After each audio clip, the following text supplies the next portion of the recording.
Hello मित्रों। उम्मीद है कि आप स्वस्थ एवं मस्त होंगे।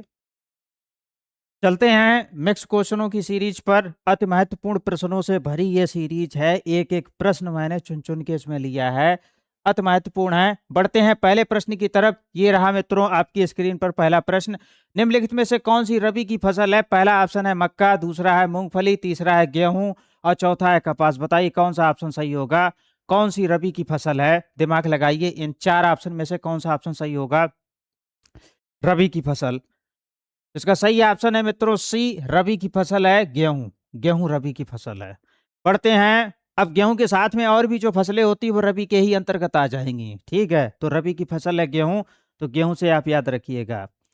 एक चीज और है, ऐसे भी याद रख लीजिएगा कि रब्बा पेट खाली ना रहे। ठीक है, तो पेट खाली नहीं रहेगा तो गेहूं घर में होगा तो पेट खाली नहीं रहेगा। रब्बा का मतलब रबी। बढ़ते हैं अगले प्रश्न की तरफ। तरबूज, खरबूजा और ककड़ी किस प्रकार की फसलें हैं? दिमाग लगाइएगा। तरबूज, खरबूजा और ककड़ी किस प्रकार की फसलें हैं? ठीक है, इसमें सब्जियां भी आती हैं अधिकांश। तो पहला ऑप्शन है खरीफ, दूसरा है रबी, तीसरा है जायद और चौथा है नकदी। बताइए कौन सी फसल है, किस प्रकार की फसलें हैं ये। तो इसका सही ऑप्शन होगा, जहां तक ने सोच लिया होगा, जायद। सी ऑप्शन इसका सही है। भारत में किस राज्य को चीनी का कटोरा कहा जाता है? पहला ऑप्शन है महाराष्ट्र, दूसरा ऑप्शन है उत्तर प्रदेश, तीसरा है पंजाब और चौथा है बिहार। बताइएगा भारत में किस राज्य को चीनी का कटोरा कहा जाता है। दिमाग लगाइए। तो चीनी का कटोरा कहा जाता है उत्तर प्रदेश को। किसको कहा जाता है? उत्तर प्रदेश को। इसका बी ऑप्शन सही होगा मित्रों। अब बढ़ते हैं अगले प्रश्न की तरफ। ये रहा, भारत में केसर का एकमात्र उत्पादक राज्य या केंद्र शासित प्रदेश कौन सा है? पहला ऑप्शन है हिमाचल प्रदेश, दूसरा है उत्तराखंड, तीसरा है जम्मू और कश्मीर और चौथा है सिक्किम। बताइए कौन सा ऑप्शन सही होगा। भारत में केसर का एकमात्र उत्पादक राज्य। केसर काफी गर्म होती है, तो बताइए कहाँ पे ज्यादा पैदा होगी। ठीक है, कहाँ पर पैदावार होगी। तो इसका सही ऑप्शन है सी, जम्मू कश्मीर। अब बढ़ते हैं अगले प्रश्न की तरफ। गोल्डन फाइबर किसे कहा जाता है? पहला ऑप्शन है रेशम, दूसरा है जूट, तीसरा है कपास और चौथा है नायलॉन। बताइए गोल्डन फाइबर किसे कहा जाता है। दिमाग लगाइए। गोल्डन फाइबर मित्रों कहा जाता है, गोल्डन की तरह कौन लगता है। ठीक है, तो जूट को गोल्डन फाइबर कहा जाता है। इसका बी ऑप्शन सही होगा। पढ़ते हैं अगले प्रश्न की तरफ। सफेद सोना किस फसल को कहा जाता है? पहला ऑप्शन है गन्ना, दूसरा है कपास, तीसरा है बांस और चौथा है अफीम। बताइए सफेद सोना किस फसल को कहा जाता है। दिमाग लगाइएगा। तो सफेद सोना कहा जाता है मित्रों, कपास को कहा जाता है। इसका बी ऑप्शन सही होगा, कपास को सफेद सोना कहा जाता है। बढ़ते हैं अब अगले प्रश्न की तरफ। अगला प्रश्न ये रहा मित्रों आपकी स्क्रीन पर। मसालों की रानी किसे कहा जाता है? बेहद इंपॉर्टेंट क्वेश्चन है। पहला ऑप्शन है काली मिर्च, दूसरा है इलायची, तीसरा है लौंग और चौथा है हींग। बताइए मसालों की रानी किसे कहा जाता है। दिमाग लगाइए। तो मसालों की रानी कहा जाता है मित्रों, इलायची को कहा जाता है मसालों की रानी। इसका बी ऑप्शन सही होगा।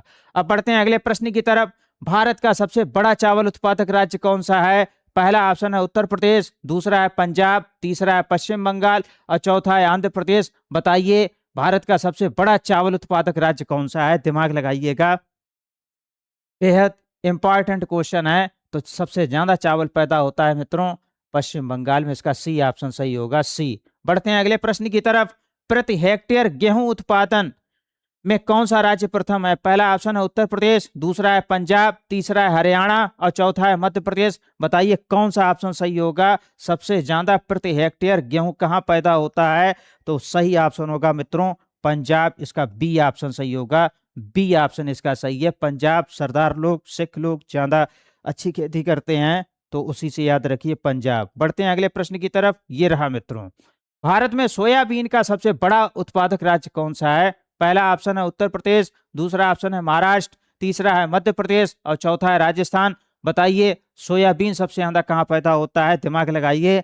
तो सोयाबीन सबसे ज्यादा पैदा होता है इन चार में से कौन सा ऑप्शन सही होगा। सोयाबीन सबसे ज्यादा पैदा होता है मध्य प्रदेश में। कहाँ पैदा होता है?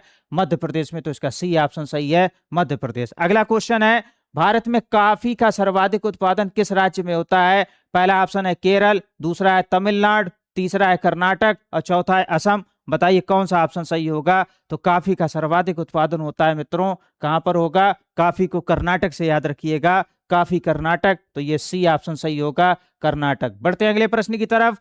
भारत में चाय का सबसे बड़ा उत्पादक राज्य कौन सा है?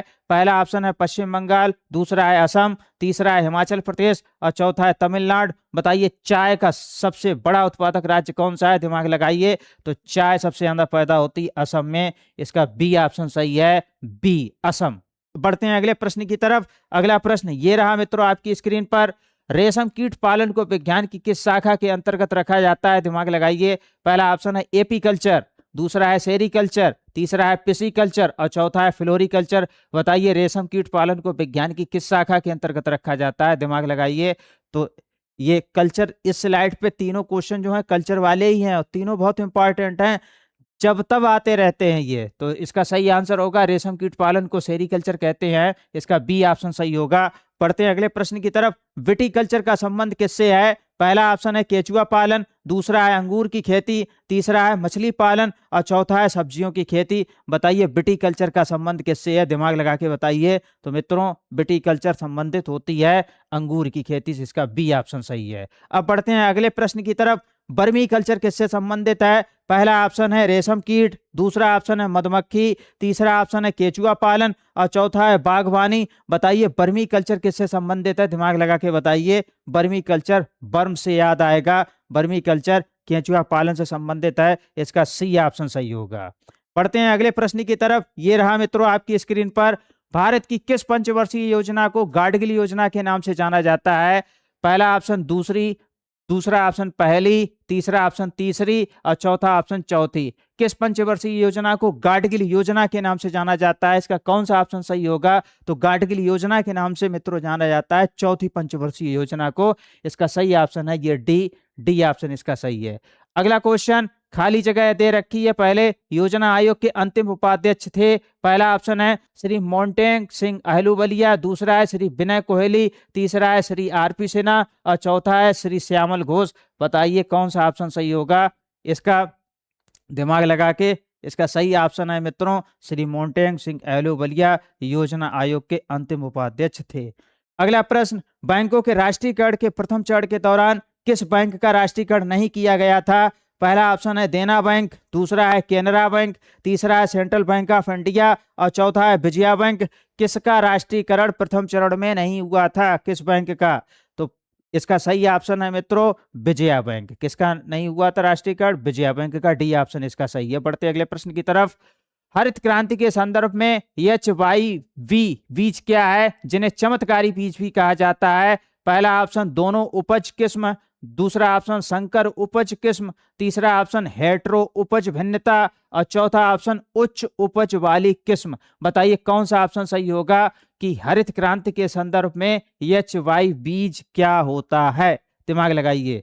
तो इसका सही ऑप्शन होगा मित्रों उच्च उपज वाली किस्म, इसका डी ऑप्शन सही होगा, डी ऑप्शन। बढ़ते हैं अगले प्रश्न की तरफ। 1991 के आर्थिक सुधारों के बाद किस, फिर खाली जगह है, उद्योग विशेष रूप से सार्वजनिक क्षेत्र के लिए आरक्षित थे? कौन सा उद्योग जो है वो सार्वजनिक क्षेत्र के लिए आरक्षित था? अब ये सबसे लास्ट में होना चाहिए था ये ऑप्शन, इनमें से कोई नहीं, इसका मतलब ये जो तीन है इनमें से कोई नहीं कह रहा है। फिर अगला ऑप्शन है संचार, फिर उससे अगला है सी ऑप्शन है परमाणु ऊर्जा उत्पादन और फिर चौथा ऑप्शन है मेट्रो परिवहन। बताइए कौन सा ऑप्शन सही होगा इसमें से? 1991 के आर्थिक सुधारों के बाद कौन सा उद्योग विशेष रूप से सार्वजनिक क्षेत्र के लिए आरक्षित थे? तो इसका सही ऑप्शन होगा मित्रों परमाणु ऊर्जा उत्पादन। बढ़ते हैं अगले प्रश्न की तरफ। राष्ट्रीय बैंक प्रबंधन संस्थान की स्थापना 1969 में निम्नलिखित में से किसके द्वारा भारत सरकार के परामर्श से बैंक प्रबंधन में अनुसंधान, प्रशिक्षण, शिक्षा और परामर्श के लिए एक स्वायत्त शीर्ष संस्थान के रूप में की गई थी? बहुत इंपॉर्टेंट क्वेश्चन है। पहला ऑप्शन है India infrastructure finance company limited, दूसरा ऑप्शन है रिजर्व बैंक ऑफ इंडिया, तीसरा ऑप्शन है national bank of financing infrastructure and development और चौथा ऑप्शन है export import bank of India. बताइए कौन सा ऑप्शन सही होगा? यानी कि बैंक प्रबंधन में अनुसंधान, प्रशिक्षण, शिक्षा और परामर्श के लिए किसको एक तरह से नियुक्त किया गया? कौन सी संस्था जिम्मेदार की गई है कि तुमको यही काम करना है? दिमाग लगाइए। तो ये सब काम कौन करेगा मित्रों? रिजर्व बैंक ऑफ इंडिया, इसका बी ऑप्शन सही है। भाई ट्रेनिंग कौन देगा बैंक वालों को, प्रशिक्षण कौन देगा, बैंक में खोज कौन करेगा, अनुसंधान, ठीक है, शिक्षा परामर्श कौन दे सकता है, सब रिजर्व बैंक ऑफ इंडिया ही दे सकती है। बढ़ते हैं अगले प्रश्न की तरफ। 11वीं पंचवर्षीय योजना की अवधि क्या है? पहला ऑप्शन है सन 2012 से 2017, दूसरा ऑप्शन है सन 2007 से 2012, तीसरा ऑप्शन है सन 2002 से 2007, चौथा ऑप्शन है 1997 से 2002। बताइए कौन सा ऑप्शन सही होगा? 11वीं पंचवर्षीय योजना की अवधि क्या थी? दिमाग लगाइए, बेहद इंपॉर्टेंट क्वेश्चन आ भी चुका है ये तो बताइए, इसका सही ऑप्शन होगा मित्रों बी, 2007 से 2012। बढ़ते हैं अगले प्रश्न की तरफ। निम्नलिखित में से कौन सा 1991 में नई आर्थिक नीति के तहत संरचनात्मक समायोजन कार्यक्रमों का हिस्सा नहीं था? पहला ऑप्शन है औद्योगिक सुधार, दूसरा है कर सुधार, तीसरा है भुगतान संतुलन का समायोजन और चौथा है राजकोषीय सुधार। बताइए कौन सा ऑप्शन सही होगा मित्रों? दिमाग लगाइए इसमें से। तो इसका सही ऑप्शन है मित्रों कर सुधार। कर सुधार जो है वो हिस्सा नहीं था। अब बढ़ते हैं अगले प्रश्न की तरफ। खाली जगह है, क्रांति से भारत विश्व का सबसे बड़ा दुग्ध उत्पादक देश बन गया। ठीक है, तो कौन सी क्रांति से, किस क्रांति से? पहला ऑप्शन है हरित, दूसरा है श्वेत, तीसरा है लाल और चौथा है नीली। बेहद इंपॉर्टेंट क्वेश्चन है, किस क्रांति से भारत विश्व का सबसे बड़ा विश्व दुग्ध उत्पादक देश बन गया? तो भाई दूध सफेद होता है तो श्वेत क्रांति, इसका सही ऑप्शन होगा बी, श्वेत क्रांति। बढ़ते हैं अगले प्रश्न की तरफ। ये रहा मित्रों, लोकसभा चुनाव 2024 कितने चरणों में संपन्न कराए गए थे? पहला ऑप्शन है 9, दूसरा ऑप्शन है 7, तीसरा ऑप्शन है 8 और चौथा ऑप्शन है 6 चरण। कितने चरणों में संपन्न हुए थे? ज्यादातर को मालूम होगा 7 चरणों में संपन्न हुए थे, इसका बी ऑप्शन सही है मित्रों। बढ़ते हैं अगले प्रश्न की तरफ। भारत में केंद्र और राज्यों के मध्य करों का वितरण करता है, कौन करता है? पहला ऑप्शन संसद, दूसरा योजना आयोग, तीसरा राष्ट्रीय विकास परिषद, तीसरा है वित्त आयोग। बताइए कौन करता है करों का वितरण? तो इसका सही ऑप्शन होगा वित्त आयोग, वित्त आयोग करता है। बढ़ते हैं अगले प्रश्न की तरफ। निम्नलिखित में से कौन नीति आयोग के शासकीय परिषद का हिस्सा नहीं होता है? पहला ऑप्शन है राज्यों के राज्यपाल, दूसरा है दिल्ली और पुडुचेरी के मुख्यमंत्री, तीसरा है अंडमान और निकोबार द्वीप समूह के लेफ्टिनेंट गवर्नर और चौथा है राज्यों के सभी मुख्यमंत्री। बताइए कौन सा ऑप्शन सही होगा मित्रों? बेहद इंपॉर्टेंट क्वेश्चन है, कौन नीति आयोग के शासकीय परिषद का हिस्सा नहीं होता है? तो इसका ए ऑप्शन सही है, राज्यों के राज्यपाल। बढ़ते हैं अगले प्रश्न की तरफ। ये रहा मित्रों आपकी स्क्रीन पर, 16वें वित्त आयोग के संदर्भ में निम्नलिखित कथनों पर विचार कीजिए। कथन पढ़ने हैं पहले। पहला कथन, आयोग का गठन 31 दिसंबर 2024 को हुआ था। दूसरा, श्री अरविंद पनगड़िया इसके अध्यक्ष हैं। अब ये दोनों कथन पढ़ने के बाद ये 4 ऑप्शन दिए हुए हैं, उनमें से आपको सिलेक्ट करना है। ए कह रहा है कि ना तो फर्स्ट ना ही सेकंड। ठीक है, कौन सा कथन सही है? सही चुनना है। ना फर्स्ट सही है ना सेकंड सही है। दूसरा, फर्स्ट और दोनों सही हैं। तीसरा, केवल सेकंड सही है और चौथा, केवल फर्स्ट सही है। दिमाग लगाइए, इन दोनों कथनों में से कौन सा कथन सही है? दोनों सही है कि दोनों गलत हैं, कि एक ऊपर वाला सही है कि नीचे वाला सही है? पहले ये क्लियर करिए। दिमाग लगाइए, दिमाग लगाइए मित्रों, इसमें कौन सा ऑप्शन सही होगा? तो इसका सही ऑप्शन है मित्रों श्री अरविंद पनगड़िया इसके अध्यक्ष हैं 16वें वित्त आयोग के। ठीक है, ये वाला सही है, ऊपर वाला सही नहीं है, तो इसका सही ऑप्शन होगा सी, केवल सेकंड सही है। बढ़ते हैं अगले प्रश्न की तरफ। निम्नलिखित में से कौन सा युग्म सही सुमेलित नहीं है? मौलिक अधिकार अनुच्छेद दे रखे हैं। पहला ऑप्शन स्वतंत्रता का अधिकार, अनुच्छेद 19-22। दूसरा है धर्म की स्वतंत्रता का अधिकार, अनुच्छेद 23-24। ठीक है, तीसरा है संस्कृत और शिक्षा संबंधी अधिकार, अनुच्छेद 29-30 और चौथा है समता का अधिकार, अनुच्छेद 14-18। बताइए कौन सा ऑप्शन सही होगा? निम्नलिखित में से कौन सा युग्म सही सुमेलित नहीं है? दिमाग लगाइएगा मित्रों।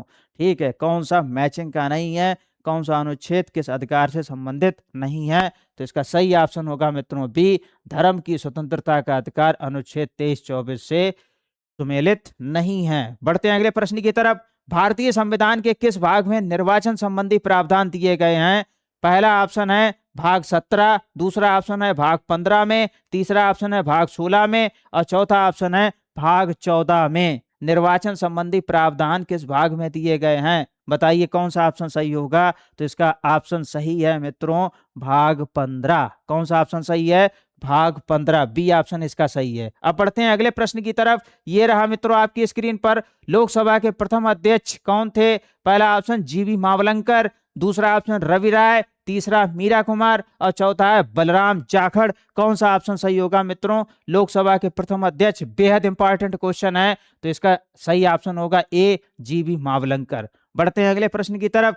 भारतीय संविधान के किस अनुच्छेद के अनुसार किसी भी नागरिक को केवल धर्म, मूल वंश, जात, लिंग, वंश, जन्म स्थान, निवास या इनमें से किसी भी आधार पर राज्य के अधीन किसी भी नियोजन या पद के संबंध में अयोग्य नहीं ठहराया जाएगा या उसके साथ भेदभाव नहीं किया जाएगा।